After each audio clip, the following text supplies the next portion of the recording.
সকাল হতে না হতেই ভ্যাপসা গরমে নাজেহাল অবস্থা হচ্ছে বাংলার মানুষের। আর বেলা বৃদ্ধির সঙ্গে সঙ্গে আরও বাড়ছে তাপমাত্রা এবং আর্দ্রতাজনিত অস্বস্তি। এমনকি রাতেও গরমে টেকা দায়ী হয়ে দাঁড়াচ্ছে। বিগত কয়েকদিনে ছিটেফোঁটা বৃষ্টি চললেও আপাতত আর তেমন বৃষ্টির সম্ভাবনা নেই উত্তর দক্ষিণ দুই বাংলাতেই। পূর্বাভাসে জানা গিয়েছে, বাংলার কয়েকটি এলাকায় সামান্য ছিটেফোঁটা বৃষ্টির সম্ভাবনা থাকলেও তার জেরে গরমের হাত থেকে রেহাই মিলবে না, বরং আগামী কয়েকদিনে তাপমাত্রা আরও 2 থেকে 4 ডিগ্রি সেলসিয়াস পর্যন্ত বৃদ্ধি পাবে। গোটা সপ্তাহ জুড়েই গরম ও আর্দ্রতাজনিত অস্বস্তি বজায় থাকবে। বর্তমান সময়ে সর্বোচ্চ তাপমাত্রা থাকবে 38 থেকে 40 ডিগ্রি সেলসিয়াসের মধ্যে এবং সর্বনিম্ন তাপমাত্রা থাকবে 27 থেকে 28 ডিগ্রি সেলসিয়াসে। আর বাতাসে আপেক্ষিক আর্দ্রতার পরিমাণ সর্বাধিক থাকবে 90%, ন্যূনতম পরিমাণ থাকবে 60 থেকে 70%-এর মধ্যে। আপাতত দক্ষিণবঙ্গে আর ভারী বৃষ্টির সম্ভাবনা নেই। কোথাও কোথাও বিক্ষিপ্তভাবে হালকা বৃষ্টিপাত হতে পারে, তবে তাতে গরমের হাত থেকে বিশেষ স্বস্তি পাওয়া সম্ভব নয়, বরং বাতাসে জলীয়বাষ্পের পরিমাণ বেশি থাকায় অস্বস্তি আরও বাড়বে। আগামীকাল থেকে দক্ষিণবঙ্গের জেলাগুলিতে ঝড় বৃষ্টির প্রবণতা আরও কমে আসবে, যার জেরে গোটা দক্ষিণবঙ্গ জুড়েই হাঁসফাঁস অবস্থার পরিমাণ আরও বাড়বে। এই সপ্তাহের শেষের দিকে উত্তরবঙ্গে ছিটেফোঁটা বৃষ্টির সম্ভাবনা থাকলেও দক্ষিণবঙ্গের জন্য রয়েছে খারাপ খবর। গোটা সপ্তাহ জুড়েই শুষ্ক আবহাওয়া থাকবে দক্ষিণ বাংলায়। আঞ্চলিকভাবে সামান্য বৃষ্টি চললেও খুব একটা ভারী বৃষ্টির সম্ভাবনা নেই কলকাতা সহ দক্ষিণবঙ্গে। বর্তমান সময়ে কলকাতায় আংশিক মেঘলা আকাশ থেকে মূলত পরিষ্কার আকাশ থাকবে। বৃষ্টির সম্ভাবনা খুবই কম। দিনের বেলায় গরম ও ভ্যাপসা অনুভূতি বজায় থাকবে। সর্বোচ্চ তাপমাত্রা থাকবে কলকাতায় 36 ডিগ্রি সেলসিয়াসের আশেপাশে, আর দিনের পর রাতেও গরমের প্রভাব বজায় থাকবে। বৃহস্পতিবার পর্যন্ত গরম আবহাওয়া থাকলেও শুক্রবার থেকে রয়েছে বিক্ষিপ্ত বৃষ্টির সম্ভাবনা। ওপরের দিকের 5 জেলা অর্থাৎ দার্জিলিং, কালিম্পং, জলপাইগুড়ি, আলিপুরদুয়ার এবং কোচবিহারে বজ্রবিদ্যুৎ সহ বৃষ্টি চলবে। সঙ্গে থাকবে দমকা ঝোড়ো বাতাস। ঘন্টায় সর্বোচ্চ 40 থেকে 50 কিলোমিটার গতিতে দমকা ঝোড়ো বাতাস বইতে পারে, যে কারণে উত্তরবঙ্গের এই সমস্ত জেলাগুলির জন্য হলুদ সতর্কতাও জারি করা হয়েছে। উত্তরবঙ্গে কিছুটা গরম বাড়লেও সপ্তাহের শেষের দিকে বৃষ্টির জেরে তাপমাত্রা এবং আর্দ্রতা থেকে কিছুটা মুক্তি পাওয়া যাবে। 3 জুন উত্তরবঙ্গের দার্জিলিং, কালিম্পং, জলপাইগুড়ি, কোচবিহার এবং আলিপুরদুয়ারে ফের হালকা থেকে মাঝারি বৃষ্টির সম্ভাবনা রয়েছে। সঙ্গে দমকা ঝোড়ো হওয়ার পূর্বাভাসও থাকছে। আগামী কয়েকদিনে পশ্চিমবঙ্গ এবং উড়িষ্যা উপকূল সংলগ্ন সমুদ্রে ঘন্টায় সর্বোচ্চ 40 থেকে 50 কিলোমিটার এবং কোথাও কোথাও সর্বোচ্চ 60 কিলোমিটার বেগে দমকা ঝোড়ো বাতাস বইতে পারে। তাই এই সময়ে মৎস্যজীবীদের উদ্দেশ্যে সমুদ্রে যাওয়ার ওপর নিষেধাজ্ঞা জারি করা হয়েছে। বঙ্গোপসাগরে তৈরি হতে চলেছে ঘূর্ণিঝড়, যার ফলে আগামী 1 থেকে 2 দিনে দক্ষিণবঙ্গ সহ পশ্চিমবঙ্গের বিস্তীর্ণ অঞ্চল ভাসতে পারে প্রবল ঝড় বৃষ্টিতে। কেন্দ্রীয় উত্তরপ্রদেশ সংলগ্ন এলাকার ঘূর্ণাবর্তটি বর্তমানে উত্তর ঝাড়খণ্ড এবং তার পার্শ্ববর্তী অঞ্চলে অবস্থান করছে।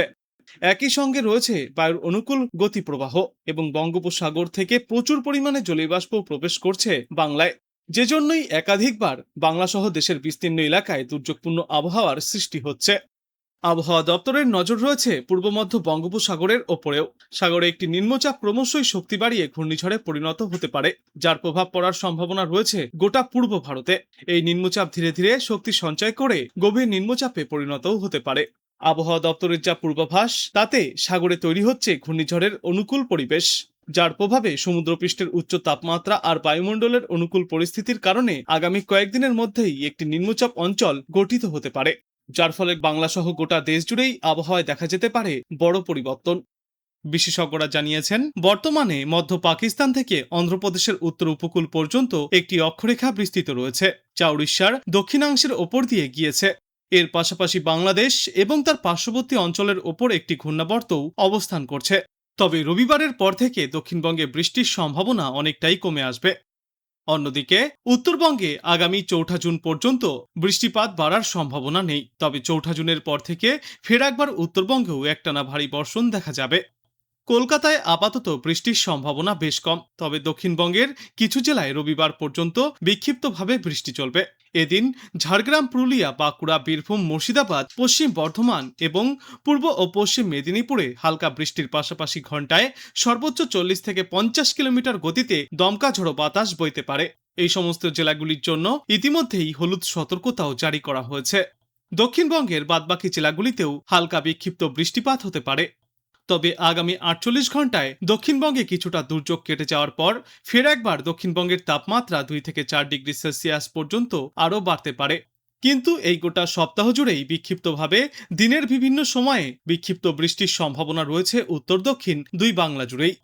উত্তরবঙ্গের জেলাগুলির ক্ষেত্রে আজ এবং আগামীকাল দু একটি জায়গায় হালকা থেকে মাঝারি বিক্ষিপ্ত বৃষ্টির পূর্বাভাস, তবে কোথাও আপাতত কোনো ভারী বৃষ্টির সতর্কতা নেই। দার্জিলিং, কালিম্পং এবং জলপাইগুড়ির মতো পাহাড়ি জেলাগুলিতে বজ্রবিদ্যুৎ সহ বৃষ্টির সম্ভাবনা রয়েছে এবং সেখানে ঘন্টায় সর্বোচ্চ 40 কিলোমিটার পর্যন্ত গতিতে ঝড়ো হাওয়া বইতে পারে। উত্তরবঙ্গের এই তিনটি জেলার জন্য হলুদ সতর্কতা জারি করা হয়েছে। আবহাওয়ার শেষ পূর্বাভাস অনুযায়ী আগামী বৃহস্পতিবার থেকে উত্তরবঙ্গে বৃষ্টির পরিমাণ এবং ব্যাপকতা আবারও বাড়তে পারে, যার জেরে আগামী শুক্রবার এবং শনিবার জলপাইগুড়ি, আলিপুরদুয়ার এবং কোচবিহার জেলায় ভারী বর্ষণের সম্ভাবনায় থাকবে কমলা এবং হলুদ সতর্কতা।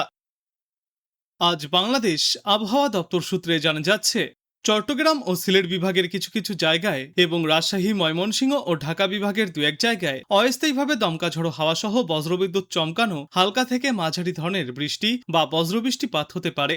সেই সাথেই চট্টগ্রাম বিভাগের কোথাও কোথাও মাঝারি ধরনের বর্ষণ চলবে। এছাড়া দেশের অন্যত্র অস্থায়ীভাবে আংশিক মেঘলা আকাশ সহ আবহাওয়া প্রধানত শুষ্ক থাকবে। সারা দেশ জুড়ে দিন এবং রাতের তাপমাত্রা সামান্য বাড়তে পারে। আগামীকাল চট্টগ্রাম ও সিলেট বিভাগের কিছু কিছু জায়গায় এবং ময়মনসিংহ, ঢাকা, খুলনা ও বরিশাল বিভাগের দু এক জায়গায় অস্থায়ীভাবে দমকা ঝড়ো হাওয়া সহ বজ্রবিদ্যুৎ চমকানো হালকা থেকে মাঝারি ধরনের বৃষ্টি বা বজ্রবৃষ্টিপাত হতে পারে। এছাড়াও দেশের অন্যত্র অস্থায়ীভাবে আংশিক মেঘলা আকাশ সহ আবহাওয়া প্রধানত শুষ্ক থাকবে। সারা দেশ জুড়ে দিন এবং রাতের তাপমাত্রা প্রায় অপরিবর্তিতই থাকতে পারে। 2 জুন চট্টগ্রাম ও সিলেট বিভাগের কিছু কিছু জায়গায় এবং ময়মনসিংহ, ঢাকা, খুলনা ও বরিশাল বিভাগের দু এক জায়গায় অস্থায়ীভাবে দমকা ঝড়ো হাওয়া সহ বজ্রবিদ্যুৎ চমকানো হালকা থেকে মাঝারি ধরনের বৃষ্টি বা বজ্রবৃষ্টিপাত হতে পারে। এছাড়া দেশের অন্যত্র অস্থায়ীভাবে আংশিক মেঘলা আকাশ সহ আবহাওয়া প্রধানত শুষ্ক থাকবে। সারা দেশ জুড়ে দিন এবং রাতের তাপমাত্রা প্রায় অপরিবর্তিতই থাকতে পারে। 3 জুন ময়মনসিংহ, চট্টগ্রাম ও সিলেট বিভাগের কিছু কিছু জায়গায়, রাজশাহী, ঢাকা ও বরিশাল বিভাগের দু এক জায়গায় অস্থায়ীভাবে দমকা ঝড়ো হাওয়া সহ বজ্রবিদ্যুৎ চমকানো হালকা থেকে মাঝারি ধরনের বৃষ্টি বা বজ্রবৃষ্টিপাত হতে পারে। সেই সাথেই ময়মনসিংহ, চট্টগ্রাম ও সিলেট বিভাগের কোথাও কোথাও মাঝারি ধরনের ভারী বর্ষণ হতে পারে। এছাড়া দেশের অন্যত্র অস্থায়ীভাবে আংশিক মেঘলা আকাশ সহ আবহাওয়া প্রধানত শুষ্ক থাকবে। 4 জুন ঢাকা, ময়মনসিংহ, চট্টগ্রাম ও সিলেট বিভাগের কিছু কিছু জায়গায় এবং রংপুর, রাজশাহী, খুলনা ও বরিশাল বিভাগের দু এক জায়গায় অস্থায়ীভাবে দমকা ঝড়ো হাওয়া সহ বজ্রবিদ্যুৎ চমকানো হালকা থেকে মাঝারি ধরনের বৃষ্টি অথবা বজ্রবৃষ্টিপাত হতে পারে। সেই সাথেই ময়মনসিংহ, চট্টগ্রাম ও সিলেট বিভাগের কোথাও কোথাও মাঝারি ধরনের ভারী বর্ষণ হতে পারে। ওই সময়ে গোটা বাংলাদেশ জুড়েই দিন এবং রাতের তাপমাত্রা সামান্য কমে আসবে এবং এর পরবর্তী দিন 5-এ দক্ষিণ পশ্চিম মৌসুমী বায়ু টেকনাফ উপকূল পর্যন্ত অগ্রসর হতে পারে, যার জেরে বৃষ্টিপাতের প্রবণতা বৃদ্ধি পাবে গোটা বাংলাদেশে।